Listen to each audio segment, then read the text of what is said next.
All right, what we're going to do now is we're going to prove that the gravitational potential energy function, UG, is equal to negative big G, universal gravitational constant, times the mass of our planet times the mass of our object divided by the distance from center to center of one to the other. And to do this proof, we have to assume that UG equals 0. UG equals 0 at the infinite distance away right here. So UG equals 0 at R equals infinity. So that's what we have to prove when this, all we got to do is prove that the change in potential energy is equal to this. As I take this object of mass little m and I bring it all the way into the surface of my planet, as long as I can show that the change of potential energy is equal to this, then I've proven that UG is equal to that because I'm setting UG equal to 0 there. So it starts at 0 potential energy, bring it in there. All I got to do is prove that the change is equal to this, and that gives me my absolute potential energy function. The change in any potential energy is always equal to the opposite of the work done by that force. So in other words, it's the opposite of the integral of, this is the work done by the force of gravity, that's a dot product, as it moves, as this object moves a little tiny distance, dr. Now, why am I making dr point that way? Even though I'm moving my object in, the radius vector, r vector, is this way. So let's go ahead and go to a different color here. The r vector, this is the r vector right there. That's r. So the dr vector points in the same way. So I got to be a little bit careful there to make sure I get the right sign here. But I'm simply going to integrate the force of gravity dr. This is like the little bit of work that gravity does as this object moves a little infinitesimal distance dr. It's always the negative of that for our change in potential energy.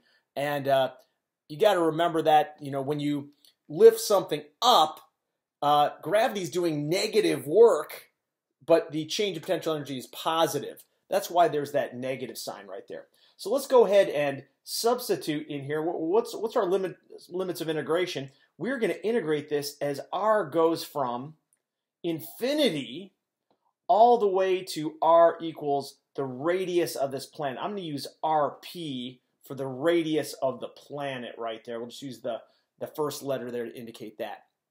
What is the change in gravitational potential energy? It's just the integral of the force dotted on dr.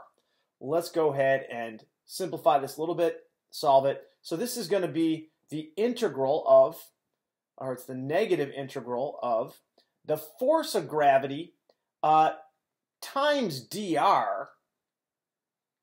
But I got to deal with this dot product. The force of gravity is which way? Let's use a different color for that. Force of gravity is this way. Notice that this is the force of gravity, Fg. And dr is pointed the other way. What's the angle? We got to, this is a dot product there. This is the angle between the two is 180. So this is Fg dr cosine of 180 degrees. And that is just equal to -1. So this whole thing is -1, okay? So what I'm going to do is I'm just going to, this negative times this negative, I'm just going to get rid of both of those and I get a positive, okay?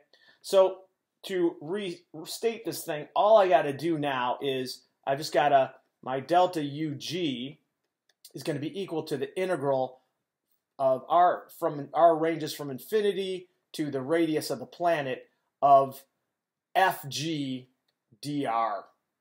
That is all I need now. I got two negatives here that canceled each other out. Let's go ahead and do that. That gives me the integral of G big M little m over r squared dr. And that's going to range from r equals infinity to r equals radius of the planet. What's my change of potential energy? Well, that's going to be pretty easy. I just have to integrate this thing right there. When you integrate that, this is, you could rewrite this as the integral of G big M little m times r to the -2 dr. So when you integrate that, we add 1 to the exponent. That gives us -1, and you divide by -1. So what we get is this. Our integral is equal to gm little m over r times r to the negative 1. That's just like putting it over r, but it is a negative because we're dividing by -1. We've got to evaluate this from r equals infinity to where we end up r equals r of the planet. So to do that, it's pretty easy. We just plug in final minus initial. That gives us final will be negative g big M little m over, it ends up at the radius of the planet, at the surface of the planet, and then you subtract from that negative g big M little m over infinity is our final, or our initial situation. But notice that anything over infinity just becomes 0. So our final result is just this. Our change in potential energy is equal to negative g big M little m over r the planet.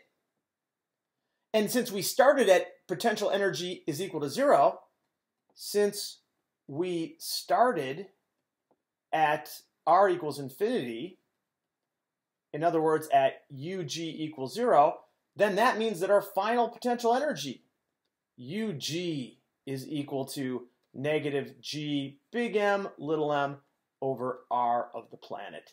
And that's what we wanted to show, that this is our final r, that your potential energy function is just negative gmm over the center-to-center distance between your planet and wherever you are. And that, for this case, was just r of the planet because we ended up on the planet's surface. But this can be generalized to the fact that, in general, UG is negative gmm over any center-to-center distance between your two objects. And I will emphasize that this is, it's only the gravitational potential energy of the system. This is the center-to-center distance between the two masses. You can't have potential energy with just one object in your system.